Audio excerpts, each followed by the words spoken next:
سوال یہ ہے کہ یہ خیر کیا ہے، جس کے بارے میں قرآن مجید میں اللہ تعالیٰ نے فرمایا، عبادت کا الگ سے ذکر کر دیا، رکوع کا الگ سے ذکر کیا، سجدے کا الگ سے ذکر کیا، اور ساتھ ہی فرمایا وَافْعَلُوا الْخَيْرَ، مسلمانوں خیر کو اپناؤ، کامیاب ہو جاؤ گے۔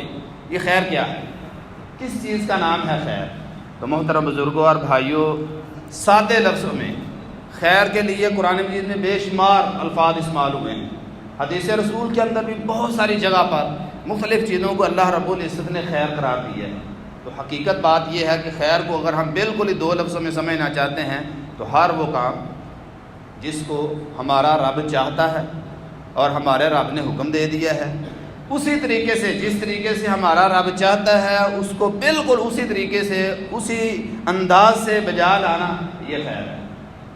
اور اگر ہم اس طریقے سے نہ اپنائیں گے جس طریقے سے اللہ چاہتے ہیں، جس وقت اللہ چاہتے ہیں، جس انداز سے اللہ تعالیٰ چاہتے ہیں، اس طریقے سے نہیں کریں گے تو وہ شر کا باعث ہو جائے گا۔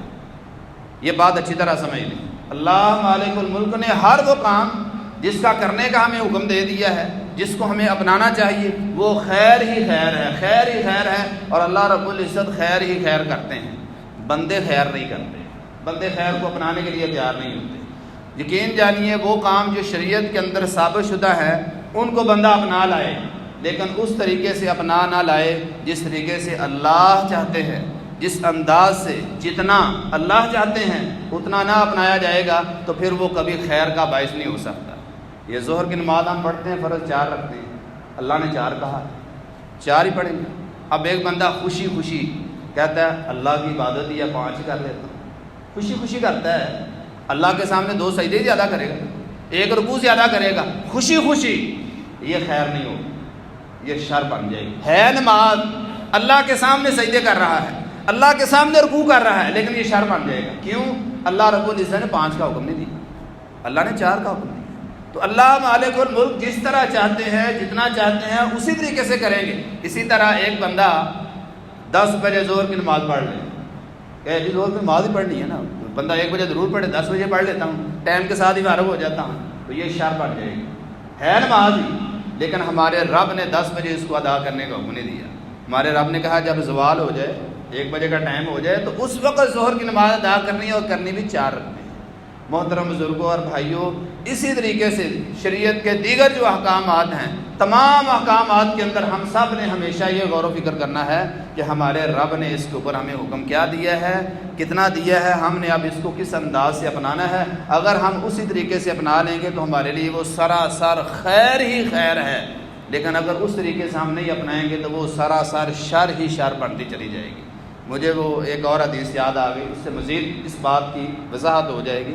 اللہ کے پیارے نبی صلی اللہ علیہ وسلم مدینہ منورہ میں موجود ہیں، اور 3 صحابی اللہ کے رسول صلی اللہ علیہ وسلم کے گھر میں آئے۔ آپ مسجد میں تھے یا کسی اور جگہ تھے، گھر میں نہیں تھے، تو ہماری ماں عائشہ رضی اللہ تعالی عنہا سے پوچھنے لگے اللہ کے پیارے نبی صلی اللہ علیہ وسلم کیا کیا عبادات کرتے ہیں۔ انہوں نے بتایا روزہ رکھتے ہیں، تہجد پڑھتے ہیں، تلاوت کرتے ہیں، یہ ساری عبادات بتائیں۔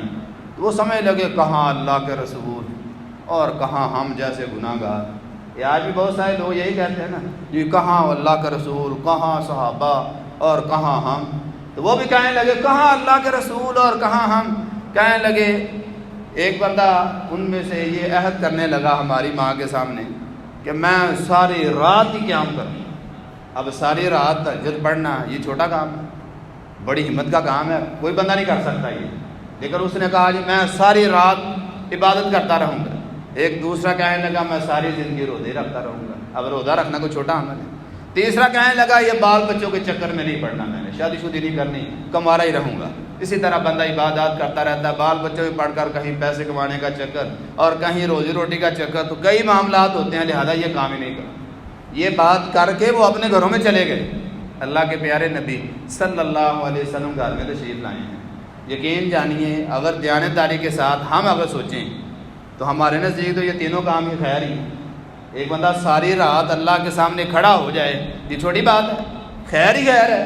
ایک بندہ روزہ ہی رکھتا رہے تو خیر ہی خیر ہے۔ یہ ایک بندہ شادی نہیں کرتا، بیوی بچوں کے چکر میں نہیں پڑتا تاکہ میں ساری زندگی اللہ کی عبادت کرتا رہوں، تو یہ خیر ہی خیر ہے۔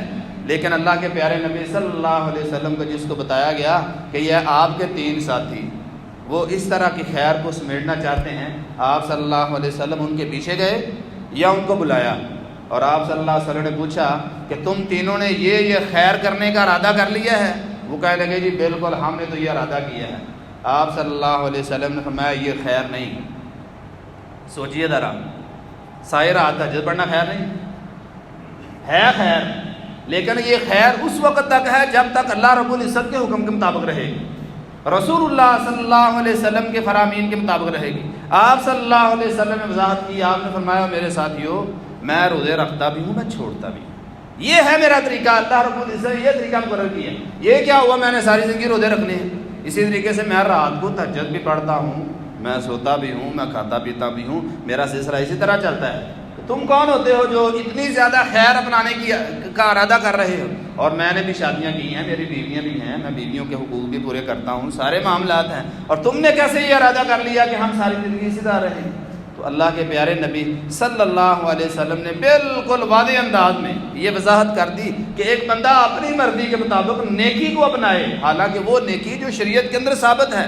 اب تلاوت کرنا یہ ثابت نہیں، تہجد پڑھنا، نفل پڑھنا اور اسی طریقے سے روزہ رکھنا ثابت ہے، لیکن ایک بندہ اس کی تحدید اپنی مرضی سے کر لیتا ہے، حد بندی اپنی مرضی سے کر لیتا ہے جس طریقے سے اللہ نے حد بندی نہیں کی، تو اللہ کے پیارے نبی صلی اللہ علیہ وسلم اس کو خیر قرار نہیں دے رہے۔ محترم بزرگوں اور بھائیوں، ہم نے بھی اس چیز کا خیال رکھنا ہے۔ شریعت کے اندر حدود مقرر کی گئی ہیں، تعداد مقرر کی گئی ہیں، اوقات مقرر کیے گئے ہیں، اور بہت سارے حقوق، بہت سارے فرائض یہ سارے مقرر کیے گئے ہیں۔ تمام حقوق کا، تمام فرائض کا، تمام آداب کا ہمیں خیال رکھنا چاہیے۔ اگر ہم ساری چیزوں کا خیال رکھتے ہوئے ان چیزوں کو اپنائیں گے تو پھر اللہ رب العزت کی طرف سے وہ خیر ہی خیر ہوگی، ورنہ وہ خیر نہیں ہوگی۔